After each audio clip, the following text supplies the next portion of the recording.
buenas noches, estimados participantes. Reciban un cordial saludo de parte de todo el equipo de Desarrollo Global. Les saluda Daisy Torres y hoy damos inicio a una nueva videoconferencia como todos los viernes. El tema de hoy es la fase del girado en el CIAF 2016. El especialista que hoy nos acompaña es Edgar Maguiña. Recuerden de hacer sus consultas en el chat, algunas preguntas, dudas que tengan, ¿sí? Para eso va a estar nuestro especialista para que puedan resolver sus preguntas. Bien, muy buenas noches, señores participantes. Mil disculpas, hemos tenido unos minutos de demora.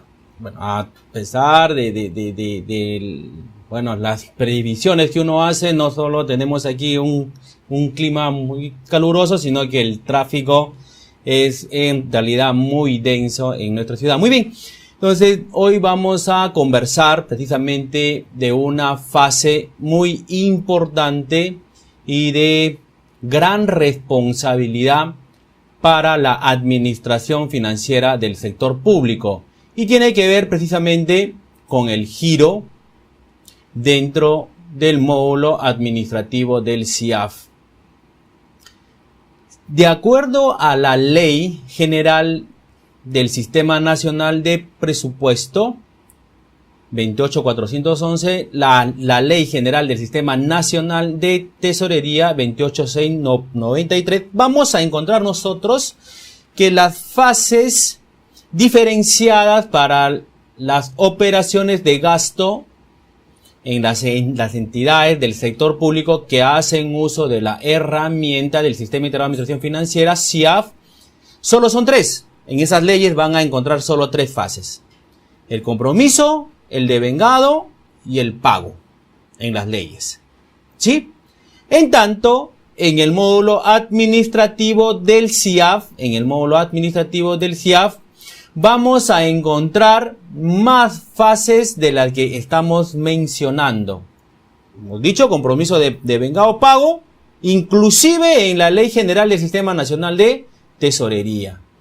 Y el girado nos preguntaremos probablemente durante esta sesión y vamos a tener también las respuestas del caso. ¿Para qué registramos entonces el girado si no tiene un asidero legal? Nos preguntaremos, ¿no? Pero vamos a encontrar la respuesta en cada uno de los minutos que transcurre y la exposición que realicemos de los puntos importantes. En el registro administrativo del gasto tenemos ya desde el año 2014 en el registro CIAF dos fases nuevas. La fase de la certificación, que tiene dos componentes, que es la solicitud de certificación y la certificación propiamente dicha.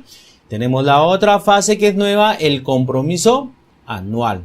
Nueva porque se ha implementado hace 2 años. Luego tenemos nosotros el compromiso mensual. Luego se registra el devengado y llega la fase que ahora vamos a abordar precisamente en esta sesión, la fase girado. ¿De acuerdo? Muy bien, de acuerdo a esos giros, y si estos corresponden a una cuenta que es administrada por el Tesoro Público a través de la subcuenta de gasto, va a tener una fase pagado. Pero esa fase pagado no lo registran en las entidades públicas, sino que esta fase pagado es precisamente informada cuando el Banco de la Nación efectivamente ha cargado el monto a nuestra subcuenta. Sí, entonces estamos viendo que tenemos el certificado, el compromiso anual, el compromiso mensual, el devengado, el girado y además el pagado que no lo registramos. Y adicionalmente tenemos la fase de rendición para las transacciones, ojo, que tienen que ver con un adelanto, un encargo o apertura de caja chica. ¿De acuerdo? Entonces, Tenemos varias fases en el módulo administrativo del SIAF que no necesariamente van a estar respaldadas por nuestras leyes, pero sí vamos a encontrar la legalidad o el sustento legal de esta fase a registrar en el módulo administrativo del SIAF en la directiva de tesorería. La directiva de tesorería, que ya data en nuestro país desde el año 2007, con varias modificaciones a lo largo de todos estos años, es la que va a sustentar cada uno de los documentos que tienen que utilizarse en la fase girado, las fechas que deben de contemplar para registrar la fase girado, las consideraciones que deben tener cuando se trata de una cuenta bancaria o una subcuenta de gasto, los documentos que se van a tener que registrar como documentos valorados en esta fase girado, porque esta fase girado se compone de dos documentos a diferencia de las otras fases. Las otras fases, la certificación, el compromiso y el devengado, solo tienen un documento. El girado tiene dos documentos a registrar. El primer documento, el denominado documento A, viene a ser el comprobante de pago emitido por la unidad ejecutora, el archiconocido por muchos y muchos años como comprobante de pago. Es el documento A de mi fase girado. Pero hemos dicho que tiene dos documentos. El documento B viene a ser el archiconocido cheque girado. Para ciertos casos, aunque la directiva de tesorería nos señala su prohibición de uso salvo casos excepcionales. ¿Qué más tenemos dentro de los documentos válidos para el registro en reemplazo del cheque? La carta orden electrónica. ¿Qué más tenemos? La carta orden tradicional. La transferencia a códigos de cuenta interbancarios. Las notas de cargo y las notas de cargo electrónica. Los certificados, ¿sí?, del fideicomiso. Entonces, tenemos muchos documentos B a registrar dependiendo de la transacción y dependiendo de la fuente de financiamiento y rubro que se utilice para efectuar el gasto respectivo. Decíamos que nosotros vamos a registrar esta fase girado cuando ya se encuentre aprobada una fase previa que viene a ser el devengado. ¿Sí? El devengado, de acuerdo a lo indicado o establecido por la directiva de tesorería, viene a ser la autorización de giro. Y con nombre propio señala la directiva, devengado aprobado, sinónimo de autorización de giro.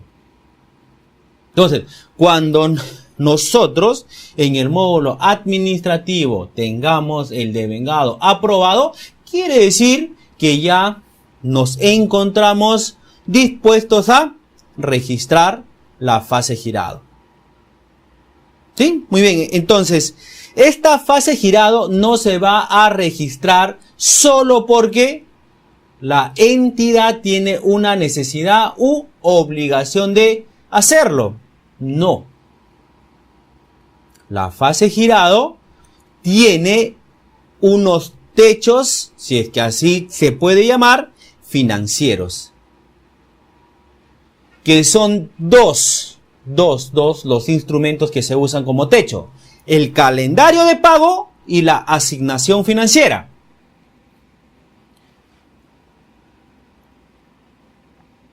Siendo así, yo no puedo girar montos por encima de lo establecido en mi calendario de pagos o mi asignación financiera. Estos dos instrumentos, ¿sí?, usados por la Dirección General de Endeudamiento y Tesoro Público como techo financiero, tienen su origen previo en el presupuesto autorizado a la entidad. Entonces, no es solo porque en la tesorería de las entidades públicas tenemos la necesidad de girar y ya vamos a tener el dinero. No, no es así. Yo tengo que conocer antes cuánto es el presupuesto que me han autorizado, y dependiendo del presupuesto que me han autorizado, voy a tener ahora una nueva variable en las finanzas públicas de nuestro país que tiene como nombre programación del compromiso anual, la PCA. O sea, tengo el presupuesto institucional, la PCA, y esta PCA es la que me va a dar como origen la programación de pagos. Esa programación de pagos se tiene que registrar hasta el día 25 de un mes antes, cuando se trata de los meses de febrero a diciembre. Nuestro calendario de pagos para enero lo vamos a recibir de oficio, es decir, la Dirección General de Endeudamiento y Tesoro Público nos va a asignar un calendario de pagos en enero, sí, de acuerdo a la programación del compromiso anual. Entonces, ejemplo, presupuesto institucional, 400.000 soles, pero tengo solo una PCA de 300.000 soles. Entonces yo voy a tener que registrar mi programación de pago en función a los 300.000 soles, no al presupuesto institucional, porque la PCA, la programación de compromiso anual, es el techo precisamente para poder programar mis pagos. ¿Sí? Entonces, en función a esa programación de pagos que voy a señalar nuevamente, se tiene que efectuar o registrar hasta el 25 de un mes antes, cuando son los meses de febrero a diciembre. El mes siguiente voy a recibir un calendario de pagos en función al presupuesto y a la PCA, sobre todo a la PCA. ¿Sí? Voy a recibir un calendario de pagos. Eso no quiere decir que ya por la recepción de ese calendario de pagos, el monto, ¿no?, que se encuentra atrás de este calendario de pagos, yo voy a poder girar. No, porque estamos viendo que mi calendario de pagos es el resultado solo de una programación de pagos. Entonces yo tengo que conocer cuánto es mi disponibilidad financiera a ese momento. Entonces tengo que conocer cuánto es mi recaudación para poder decir cuánto es lo que voy a poder girar. Entonces, nuevamente, puedo tener un presupuesto de 400.000 soles. Voy a tener una PCA de 300.000 soles. En función a esta PCA de 300.000 soles, yo voy a programar cada uno de los meses cuánto es mi necesidad de giro el mes siguiente. Puede darse el caso que para el mes de febrero yo programe 45.000 soles. Eso lo tengo que programar hasta el día 25 de enero. Llega mi calendario por 25.000 soles para el mes de febrero. Todos podríamos decir que ese es el techo que tenemos para poder girar. Y no es tan cierto. Y aquí ya entran otras variables. Si se trata de recursos ordinarios, sí voy a poder girar hasta el monto que tengo como calendario de pagos. En cambio, por otras fuentes de financiamiento y rubro, no es el indicador de giro o el techo de giro mi calendario de pagos, porque para otros rubros, primero yo tengo que recibir mi asignación financiera o tengo que recaudar. ¿Sí? Entonces, el calendario de pagos viene a ser el referente precisamente de cuánto es lo que yo voy a poder girar. Si se trata de recursos ordinarios, sí voy a poder girar el 100%. Si se trata de otros rubros, tengo que conocer cuánto es mi asignación financiera o mi recaudación. Entonces no puedo girar por girar. ¿Sí? Voy a tener otros techos adicionales. Muy bien. Comenzamos entonces con nuestras preguntas. Sí, tenemos una pregunta de Felipe. ¿Sí? Dice, ¿el PCA se realiza en forma anual o se realiza en forma mensual? Muy bien. Como hemos dicho, ¿no? ¿Quién nos hace la pregunta? Felipe. Muy bien, Felipe. A ver, hemos manifestado, el presupuesto siempre es anual. De hecho, ¿sí? Tenemos ahora una nueva variable financiera, o en todo caso tenemos una nueva variable en las finanzas públicas de nuestro país, que viene a ser precisamente la PCA. El presupuesto, como hemos dicho, puede ser de 400.000 y la PCA es de 300.000.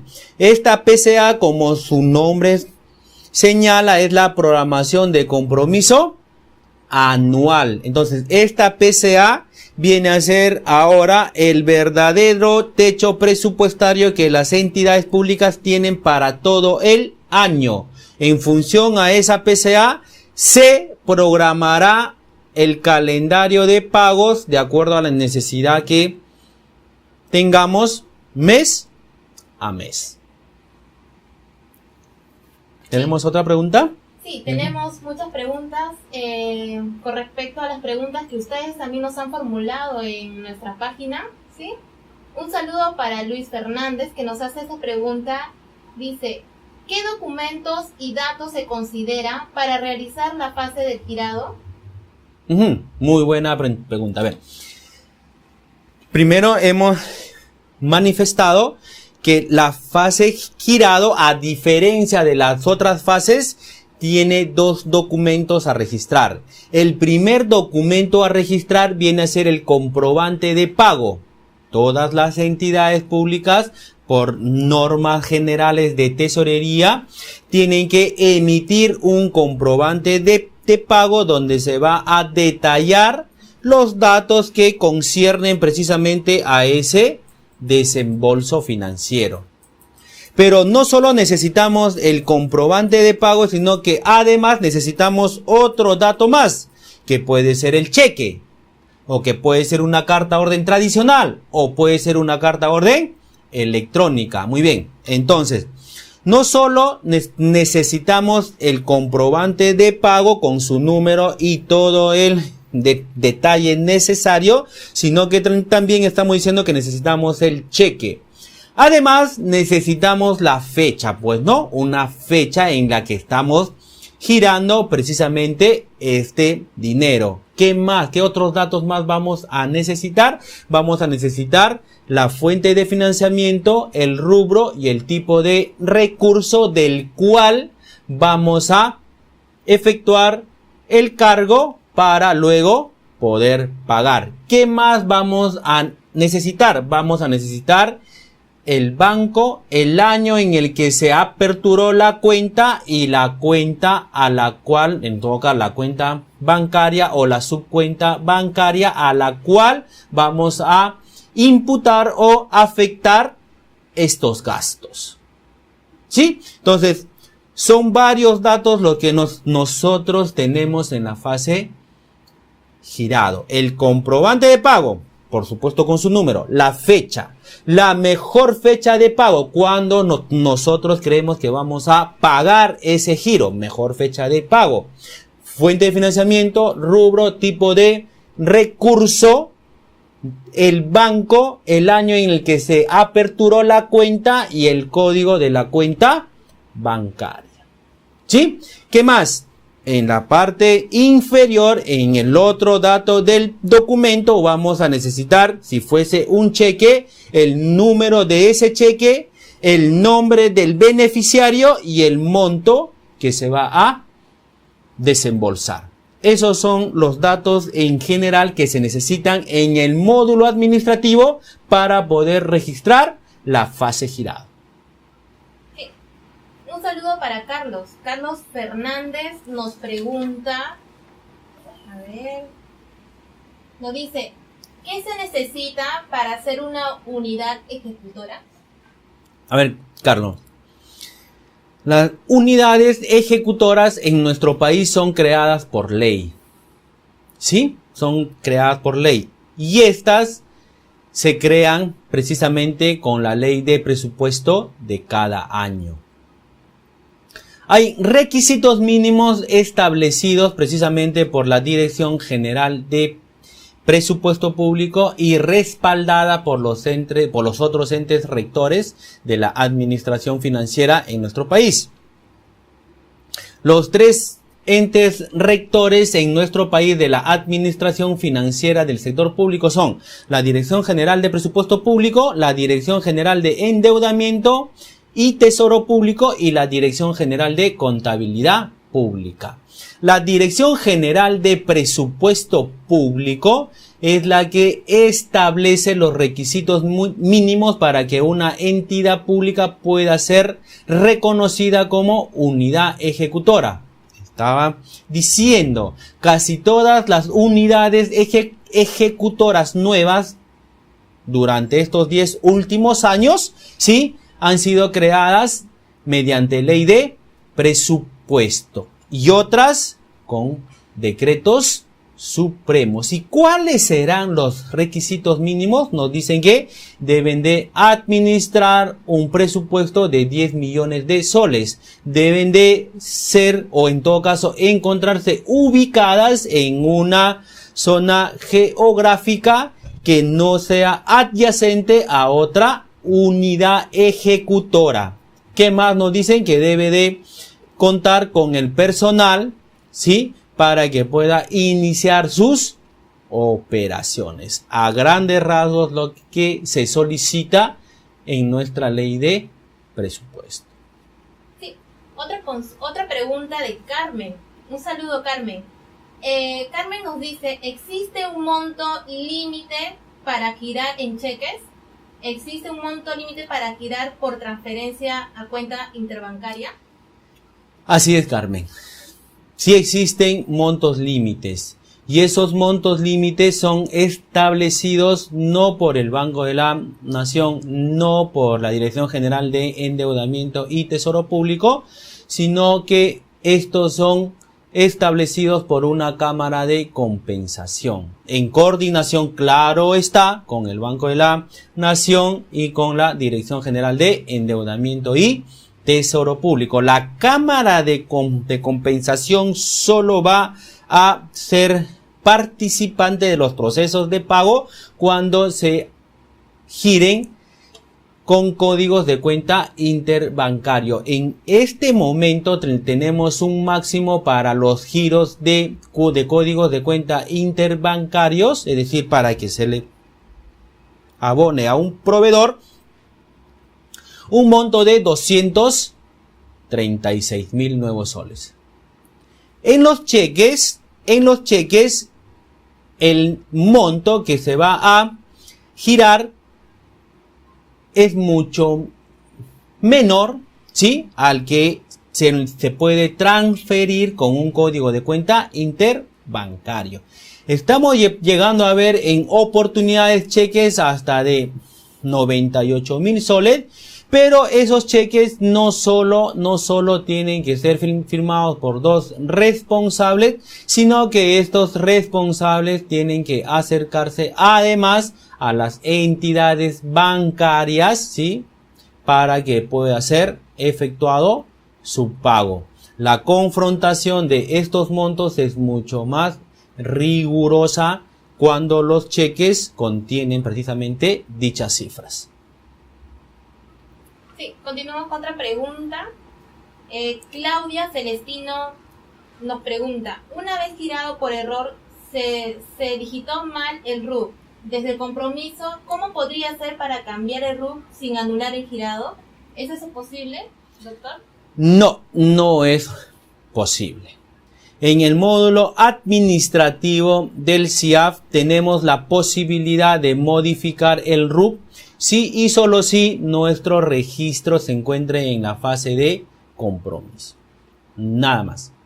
Si ya nuestro registro se encuentra devengado, no es posible modificar el número de RUC. Peor aún si se encuentra girado. Entonces, solo se puede hacer una modificación antes de haber registrado la fase del devengado. Ahora, eso quiere decir que nuestro registro se debe de encontrar en compromiso. Ahora, todas las modificaciones de RUC se tienen que solicitar a través de esa opción que estamos diciendo es parte del módulo administrativo. No hay otro canal, no hay otro medio para solicitar las modificaciones de RUC. Y todas las modificaciones de RUC en el módulo administrativo del CIAF tienen que ser refrendadas con la firma electrónica de uno de los responsables del manejo de cuentas de la entidad.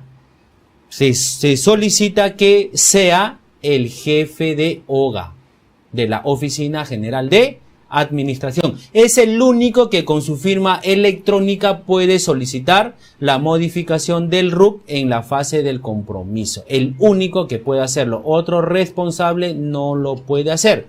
Solo él. Sí. También hay otra pregunta, pero no indica el nombre.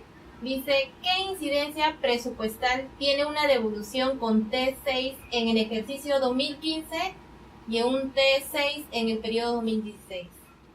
Muy buena pregunta. A ver, el presupuesto tiene vigencia de un año, ¿de acuerdo? La vigencia está dada por ley, precisamente la ley de presupuesto de todos los años.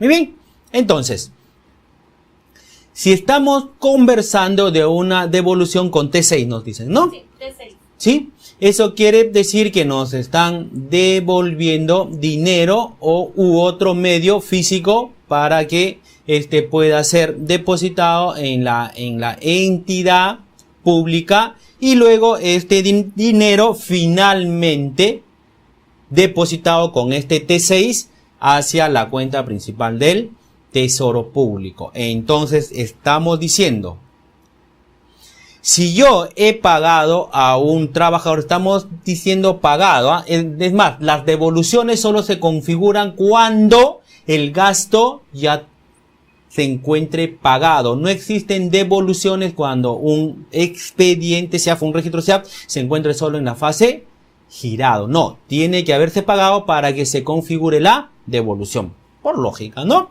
Entonces, si yo me encuentro en el año y he pagado a un trabajador de mi entidad en exceso, voy a suponer como ejemplo, ¿sí? Entonces, digo, si la recuperación de ese pago en exceso a este trabajador es en el año, entonces yo voy a recuperar el presupuesto institucional porque me encuentro dentro del año. La ley de presupuesto tiene vigencia de un año. El presupuesto institucional en las entidades públicas tiene vigencia de un año. Entonces, todas las devoluciones que se registren dentro del año van a tener una incidencia presupuestal. Por supuesto, disminuyendo la ejecución. Y por ende, recuperando presupuesto institucional. En tanto, cuando las devoluciones sean registradas en un año distinto al cual se efectuó el pago, ¿sí? Ya esta no va a tener una incidencia presupuestal. No tiene incidencia presupuestal. Solo tiene una incidencia estrictamente financiera. Así es. Sí. Acá hay otra pregunta de nuestra página que nos han hecho. Elba Mantari nos dice, ¿qué es lo que se tiene que tener en cuenta para girar con CCI? Ah, muy buena pregunta. Otra, como todas esta noche. A ver. Las transferencias a código de cuenta interbancario, por eso CCI, fueron creadas ya en nuestro país en el año 2000. 2008 para comenzar ya precisamente el año 2009, casi a finales del año 2008.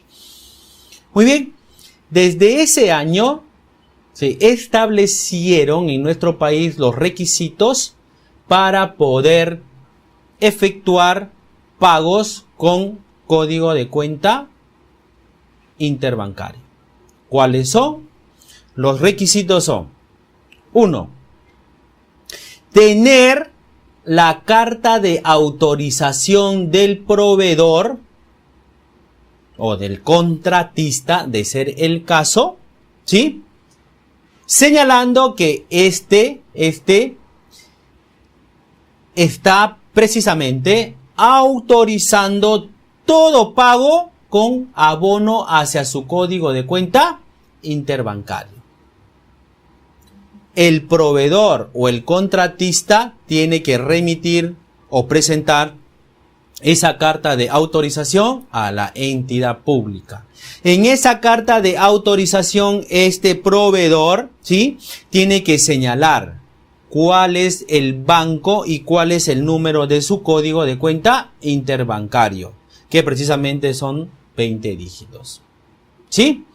Ese es el principal requisito para que se le pueda abonar al código, a su CCI, a su código de cuenta interbancario. El principal requisito.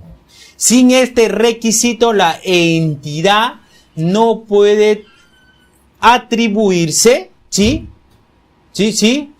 El derecho a transferir a un código de cuenta interbancario. En este caso, las entidades tendrán que efectuar el registro de un cheque. En los últimos años, frente a la obligación de la Dirección General de Endeudamiento y Tesoro Público de no registrar cheques, salvo casos excepcionales, las entidades públicas han tenido la necesidad de utilizar precisamente esta forma de pago, las transferencias a código de cuenta interbancario. Y han visto varias opciones de solicitar o exigir a los proveedores y contratistas a que presenten esa carta de autorización para que luego se le pueda abonar a su CCI. Uno de ellos es que dentro de las bases de los procesos de selección se le exige a los proveedores o contratistas presentar dicha carta de autorización para que todo giro sea abonado hacia su código de cuenta interbancario. El otro requisito es que en las entidades públicas, y vamos a decir requisito por defecto, es que las entidades públicas necesitan, ojo, tener como mínimo 2 responsables con firmas electrónicas autorizadas en el módulo administrativo del SIAF. De lo contrario, no van a poder girar electrónicamente mediante un abono a código de cuenta interbancario. No lo van a poder hacer. Entonces, el requisito indispensable, carta de autorización, consignando banco, el número de su código de cuenta interbancario, la firma y algunos datos del proveedor o representante legal de la empresa. Ellos tienen que presentar su carta de autorización. Así es. Sí. También hay otra pregunta de Héctor Mota. Nos dice, ¿por qué hay una diferencia entre SIAF y transparencia de MEF? Ah, perfecto. Muy bien. Si nos remitimos al SIAF, nosotros tenemos, dentro de nuestros módulos administrativos del SIAF, el dato actualizado de cuántos son los montos que ya hemos girado en el día y durante el mes hasta esa fecha dada. En tanto, la base de datos que se publica en el portal de transparencia corresponden a un día anterior. No son los que tenemos el mismo día. ¿Sí? No son. Por ejemplo, los datos de hoy, sí, que nosotros tenemos en el portal de transparencia, corresponden a los datos que se registraron y aprobaron en el CIAF el día de ayer. Entonces, hay una diferencia de 24 horas con respecto a los datos que se publican en el portal de transparencia. Sí. ¿Sí? ¿Otra pregunta? Sí. Sí, otra pregunta de John nos dice, ¿qué hacer si tengo que pagar una planilla correspondiente al mes de enero y el pago lo quiero realizar los primeros días del mes de febrero? Ahora, el problema es que en el calendario aparece para pagar en el mes de marzo. ¿Será porque la oficina de presupuesto realizó su PCA el primero de día de febrero? ¿O eso no tiene nada que ver? Tiene que ver, y tiene que ver mucho en nuestra programación del calendario de pagos. A ver, hemos comentado al inicio lo siguiente. No es que las entidades públicas de forma independiente van a tener su calendario de pagos porque ya registraron un devengado en el CIAF. Eso no es cierto. Hemos dicho, primero debo mirar el presupuesto institucional. En función a mi presupuesto institucional, que puede ser PIA o puede ser PIN a cualquier fecha, tenemos luego nuestra programación del compromiso anual. Volvemos a repetir las cifras. Puedo tener un presupuesto institucional de 400.000 soles y tengo una PCA solo de 300.000 soles. Entonces, el monto que yo puedo ejecutar como gasto presupuestal no son los 400.000 soles que tengo como presupuesto, sino el monto de 300.000 soles que tengo como programación del compromiso anual. Hemos dicho además, ¿sí?, que para el mes de enero las entidades públicas van a recibir su calendario de pagos de oficio, ¿sí? Siempre y cuando, ya ahí va la pregunta, ¿sí?, estas tengan una PCA aprobada hasta el día 5 o el día 10 como máximo del mes de enero. Entonces decimos, el presupuesto puede estar ya aprobado en la entidad pública. Si yo no tengo una PCA aprobada en la unidad ejecutora, entonces la dirección, ojo, eso es para enero, solo para el mes de enero, por favor.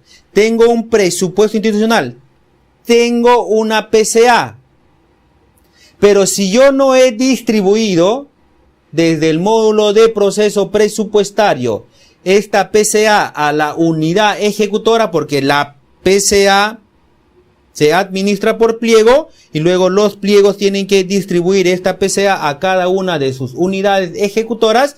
Si el pliego no ha distribuido esa PCA que ha recibido de la DGPP hacia sus unidades ejecutoras hasta el día 5 o hasta el día 10 de enero, entonces la Dirección General de Endeudamiento y Tesoro Público no le va a asignar un calendario de pagos para ese mes, porque lo que hace el CIAF es que lee el monto que ustedes tienen como PCA y lo multiplica por 8.33%, que es precisamente un monto distribuido del 100% entre los 12 meses del año.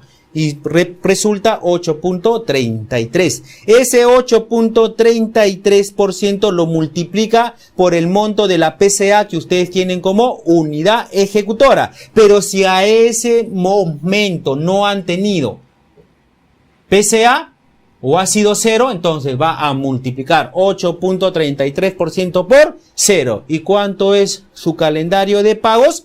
0. En enero, 0.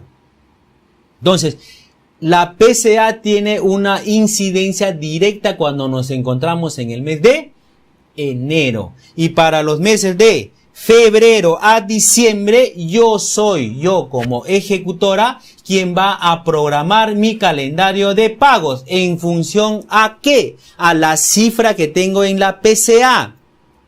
Y si aún no tengo PCA, tampoco voy a poder programar ahora sí mi calendario de pagos. No lo voy a poder hacer porque no tengo PCA. Entonces, saquen ustedes sus propias conclusiones. Hay responsabilidad de la oficina de planificación y presupuesto o quien haga sus veces. Claro que sí. Probablemente inclusive del pliego. Porque no distribuyó oportunamente la PCA a sus unidades ejecutoras. Ahora, si no he pagado dentro del mes las remuneraciones, sabemos nosotros que todos los años con una resolución viceministerial del Ministerio de Economía y Finanzas, sobre todo del Viceministerio de Hacienda, las remuneraciones y pensiones y otras retribuciones tienen un cronograma de pagos todos los meses. Todos los meses. Si no pagamos en ese cronograma establecido por la Dirección General de Endeudamiento y Tesoro Público, ojo, dentro de ese cronograma, eso quiere decir que ya no vamos a pagar en ese mes y tenemos que esperar al cronograma del mes siguiente, porque son cronogramas de pago. Cronogramas de pago. Y mis cronogramas son probablemente para las entidades públicas, para el pago de remuneraciones, los últimos días del mes. Entonces tendremos que esperar hasta los últimos días del mes de febrero para poder pagar nuestra planilla si es que aún no se ha pagado de enero. Pero los cronogramas se respetan. Hugo Guevara nos dice, ¿el tema de viáticos se puede depositar en la CCI? Por supuesto que sí, siempre y cuando estos viáticos, ojo, sean financiados con la fuente de financiamiento, precisamente recursos ordinarios u otras que ya han ingresado a la subcuenta. El caso de Canon, el caso de Fond Común y el caso de RDR. Ya pueden ser abonados a la cuenta de los trabajadores. ¿De acuerdo? De los trabajadores. Para eso, entonces, tendremos que tener una carta orden electrónica, ¿no? Para que se les pueda abonar a estos trabajadores. Giramos nuestra carta orden y ya lo van a tener nuestros trabajadores en sus respectivas cuentas de ahorros. Así es. Acá hay otra pregunta, nos dice Rita. ¿A qué fondo van las devoluciones con T6 de años anteriores? Va a depender de la fuente de financiamiento y rubro con el que se pagó este gasto y luego se ha obtenido su devolución. Por ejemplo, en el caso de RDR vuelve precisamente como asignación a RDR. En el caso de recursos ordinarios, ese dinero se va a depositar a la cuenta principal del Tesoro Público, pero ya no le pertenece a la entidad. Volvemos a repetir. En el caso de RO, cuando se efectúan las devoluciones, este dinero, como ha sido usado de la cuenta principal del Tesoro Público para efectuar el pago, cualquier devolución que se efectúe vuelve a esa cuenta de la cual se originó el financiamiento. En el caso de RDR y otros rubros más administrados con subcuenta, las devoluciones que se tengan vuelven como asignación hacia esa misma fuente de financiamiento y rubro. En los casos en los que no sean recursos ordinarios, en los que no sean otros rubros que se administran con subcuenta y sean solo cuentas corrientes administradas por la entidad, el caso de las cuentas con el corriente de impuestos municipales en las municipalidades, las devoluciones vuelven a la misma cuenta bancaria, ya no a la CUT ni a la cuenta principal del Tesoro Público, vuelven a la cuenta corriente. Entonces, por eso les decía, dependiendo de dónde se utilizaron los fondos, desde qué fuente de financiamiento y rubro, claro está. Sí. Alexis Poma nos dice, ¿cuáles son los casos excepcionales en los cuales se puede usar cheques? A ver, nos dice, ¿no?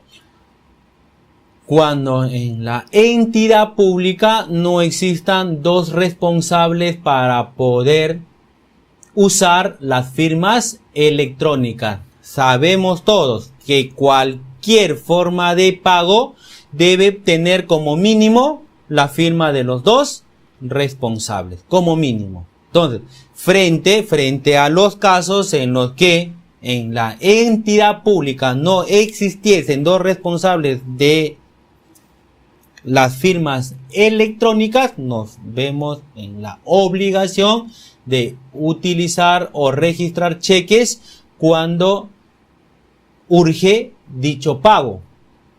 ¿Sí? Dicho pago. ¿Qué más? ¿Qué otros casos? En los cuales precisamente como hemos visto, no se haga uso aún de la subcuenta de gasto o de la cuenta principal del Tesoro Público. Es decir, si yo voy a girar un cheque, ojo, un cheque de impuestos municipales, no lo puedo reemplazar por un código de cuenta interbancario, porque el rubro 08 impuestos municipales aún no se encuentra en el esquema CUT. No está en el esquema CUT, solo se está trabajando con cuenta bancaria. Los otros casos en los cuales aún existe la necesidad del giro del cheque son precisamente esos casos en los cuales se tiene que girar montos a terceros en una planilla. Caso de la SUNAT, caso de las AFP. ¿Por qué? Porque en el registro administrativo de una planilla no se consigna el número de RUC. Y como no existe o no hay el dato del código de RUC, entonces no podemos vincular a un código de cuenta interbancario ni a una cuenta de ahorros. Por ende, no se puede hacer uso de la firma electrónica por ahora, ¿no? En esos casos solo se va a tener que girar cheques. Por ahí nos dicen que ya para este año en esos registros administrativos en los que se han registrado gasto por planillas ya va a existir una forma de pago para que se pueda girar a terceros, por ejemplo, ¿no? Entonces eso no facilita el trabajo o nos facilitará el trabajo para las conciliaciones. Sí, otra pregunta nos dice, ¿cómo es el manejo de las cartas fianzas? Muy bien, nuestras cartas fianzas en principio no tienen que ver con la fase girado, ¿sí? ¿De acuerdo? No tienen que ver con la fase girado. Ahora, sabemos que existen algunas entidades públicas que sí tienen un registro de ingreso sin clasificador por el monto de esas cartas fianzas y luego cuando estas cartas fianzas se tienen que devolver, giran ese mismo monto con transacciones sin clasificador. sea, tienen un ingreso solo para tener esas cifras en una cuenta, y luego cuando ya no se necesiten de estas cartas fianza, registran un giro. Lo cierto es que las normas generales de tesorería señalan precisamente que las cartas fianza se deben de mantener en custodia y siempre deben de encontrarse vigentes, ¿sí? La contabilidad no exige que esas cartas fianza se revelen precisamente en los estados financieros, porque no es un activo de la entidad, no es un disponible de la entidad, ni exigible ni realizable, salvo que esta carta fianza se ejecute. Mientras tanto, no es un activo de la entidad, entonces solo se administrará como custodia, ¿sí? Y siempre se tiene que verificar, ojo, su vigencia. Así es. Acá hay otra pregunta. El documento A de la fase girado del mes de diciembre de 2015 no se puede modificar. ¿Qué se debe tener en cuenta para modificar? Muy bien. A ver. El documento A de nuestra fase girado para el 99.9% de las transacciones que se registran, ¿sí?, tiene que ser respaldado por el comprobante de pago. No hay otro documento, ojo, como código de documento a registrar en la fase girado. Por ende, su modificación ya no es posible, porque para muchas de las transacciones, como estamos mencionando, es el único documento que se puede usar para girar. Ahora, el número sí se puede, el número del comprobante de pago sí se puede modificar, siempre y cuando nuestros compañeros de la oficina de contabilidad no hayan cerrado el mes del cual ustedes quieren efectuar una modificación. Si ya está cerrado contablemente ese mes, entonces no se puede modificar ni un dato, ni la fecha, ni el número, no se puede modificar absolutamente nada. ¿De acuerdo? Entonces, el documento para el 99.9999% siempre es el comprobante de pago, y no existe la necesidad de modificar ese código o ese documento. El número sí pueden hacerlo, estamos diciendo, siempre y cuando su contabilidad aún no se encuentre cerrada. Gerson nos dice que más o menos nos explique sobre las priorizaciones presupuestarias, cómo se da ¿no? Claro, las priorizaciones no tienen que ver nuevamente con la fase girado, ¿no? Hemos dicho, es más, no tienen que ver ni siquiera con el módulo administrativo, pero vamos a hacer un comentario breve. Las priorizaciones del gasto se registran en el módulo de proceso presupuestario, y es en función al presupuesto institucional y a la PCA. Hemos dicho, ¿no? En nuestro presupuesto institucional tenemos 400.000 soles. Aquí en estos 400.000 soles, un año antes nosotros hemos dicho cuáles son todas nuestras necesidades, y todas esas necesidades suman 400.000 soles. Pero en el año solo nos asignan como PCA 300.000 soles. Estoy viendo una brecha o una diferencia de 100.000 soles. Entonces, lo que ahora tengo que hacer es priorizar todas mis necesidades, que antes eran 400.000 soles, a solo los 300.000 soles que yo voy a poder gastar, porque mi PCA es solo de 300.000 soles. Entonces, voy a tener que empezar a priorizar. Sí, tengo que decir, ya voy a tener 100.000 soles menos, ¿sí? Entonces tengo que priorizar, tengo que decir, primero tengo que pagar remuneraciones y pensiones y otras retribuciones. Segundo, tengo que pagar todos mis servicios básicos.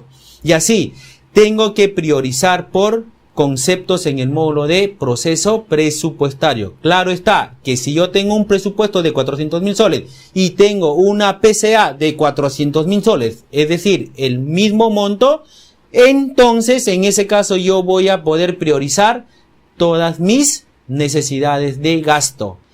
Tiene una mayor importancia esta priorización cuando existe un monto mayor, sí, en el presupuesto institucional que mi PCA. En ese caso sí tengo que priorizar gastos. Sí, Víctor nos pregunta, ¿hasta qué fecha de 2016 se puede cancelar gastos devengados al 31 de diciembre de 2015? Víctor, según ley, según la ley del endeudamiento público del año 2010, según ley, se pueden girar solo hasta el 31 de enero, según ley. Pero todos los años, la Dirección General de Endeudamiento y Tesoro Público, viendo el monto que se ha devengado un año antes y no girado hasta el año siguiente, puede prorrogar esa fecha del 31 de enero. Por ejemplo, para este año ya lo ha prorrogado hace 2 sábados atrás hasta el mes de febrero. Hasta el último día del mes de febrero de este año. Ya no es al 31 de marzo como si ha sucedido 2 años atrás. No, ahora nos dicen que la prórroga es hasta el 29 de febrero. Bueno, profesor, ahora nos vamos con la pregunta final, ¿sí? Juliana nos dice, cuando un número de CIAF le corresponde a una orden de compra de bienes y no se le llega a pagar ese mes y se le pagó, por ejemplo, en un año, ¿cómo queda ese número de CIAF asignado, no? Claro.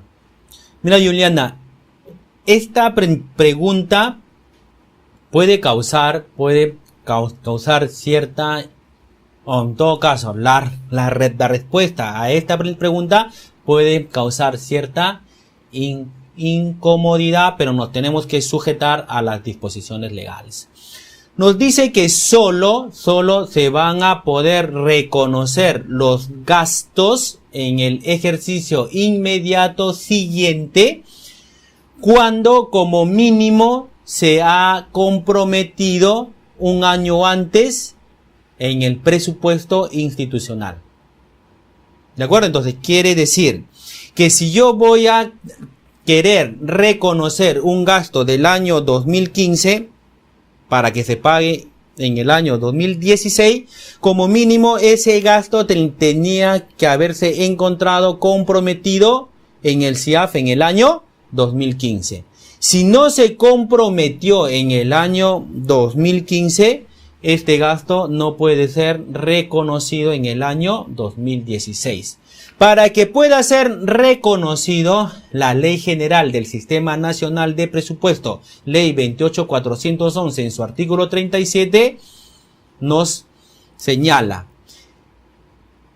el compromiso del año anterior que no se devengó tiene que ser anulado para que en el ejercicio vigente o en el año actual pueda ser registrado nuevamente como un gasto. Eso quiere decir que en este año vamos a tener que emitir una nueva orden de compra, porque la orden de compra del año pasado ya la estamos anulando. Este año una nueva orden de compra. Claro está que los documentos fuentes probablemente sean del año 2015, pero yo para ello voy a tener que sustentar mediante un informe técnico que existe la necesidad de pago, porque sí hemos dado una formalización a los bienes que se entregaron y sobre todo la conformidad de estos. Muy bien. Bueno, muchas gracias, profesor. ¿Sí? Bueno, hemos culminado ya con esta videoconferencia. Bueno, chicos, me despido. Un saludo inmenso a todos ustedes. Gracias por acompañarnos en esa videoconferencia. Espero que haya sido de su agrado. Se despide Daisy Torres. hasta la próxima videoconferencia. Hasta luego.